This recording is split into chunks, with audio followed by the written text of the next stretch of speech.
So direction లో 1 line order అని వాడుతూ ఉంటారు. అసలు ఈ 1 లైన్ ఆర్డర్ ఎప్పుడు యూజ్ చేస్తారు, ఎక్కడ యూజ్ చేస్తారు?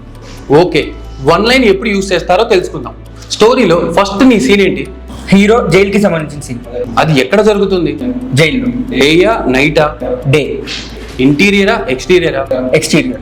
ఫస్ట్ సీన్ కాలంలో హీరోకి జైలుకి సంబంధించిన స్టోరీ ఏదైతే ఉందో 1 లైన్ లో రాసుకోవాలి అండ్ బ్రేక్ డౌన్ చేయాలి. అర్థమైందా నీకు? అయింది సార్. స్టోరీలో ఓవరాల్ గా ఎన్ని సీన్స్ ఉన్నాయి? 52 సీన్స్. ఎన్ని లొకేషన్స్ ఉన్నాయి? 8 లొకేషన్స్. మేజర్ లొకేషన్స్ ఎన్ని?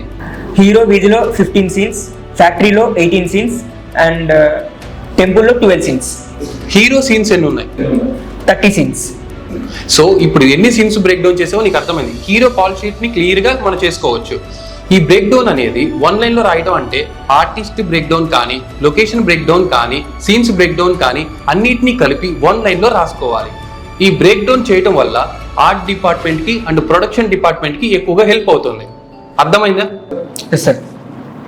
ఫిలిం లవర్స్, ఈ వీడియో ద్వారా ఫస్ట్ టైం 1 లైన్ ఆర్డర్ గురించి తెలుసుకున్నట్లయితే కామెంట్ సెక్షన్లో 1 లైన్ ఆర్డర్ అని కామెంట్ చేయండి.